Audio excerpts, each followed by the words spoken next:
রমজান এলেই অস্থির হয়ে ওঠে নিত্যপণ্যের বাজার। এবারও তার ব্যতিক্রম নয়। বেড়েছে বেশ কয়েকটি ভোগ্যপণ্যের দাম। বিশেষ করে ইফতারের অন্যতম অনুষঙ্গ লেবুর দাম আকাশ ছোঁয়া। শসা ও বেগুনেও বাড়তি অস্বাভাবিক। পণ্যের সরবরাহ কম আর ক্রেতাদের অতিরিক্ত পণ্য কেনার প্রবণতার অজুহাত বিক্রেতাদের। বাজার সহনীয় রাখতে সরকারের সঠিক তদারকির দাবি ভোক্তাদের। আরাফাত ইসলামের রিপোর্ট। রোজাকে কেন্দ্র করে বেড়েছে ভোগ্য পণ্যের দাম।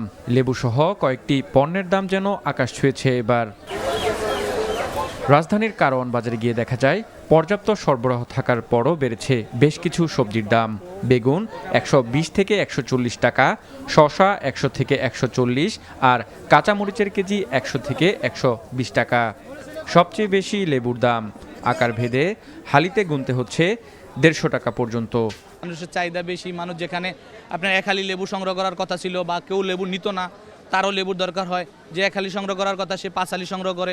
এই জন্য একটু সংকট দেখা দিচ্ছে, তো এই জন্য মালের দামটা বেশি। বেড়েছে মাংসের দামও। ব্রয়লারে ২০ টাকা আর সোনালী মুরগিতে বেড়েছে ৫০ টাকা।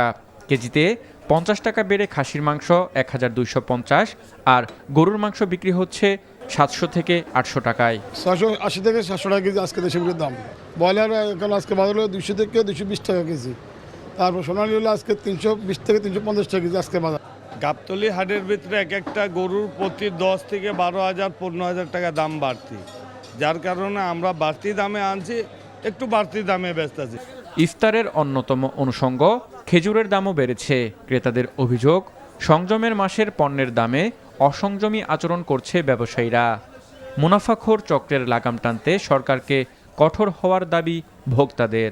খেজুরের দাম লাস্ট উইকে যেরকম ছিল, এখন মনে হচ্ছে যে রমজানের আগের দিন আমার কাছে মনে হচ্ছে এজন্য মূল্যটা আগের চেয়ে বৃদ্ধি পেয়েছে।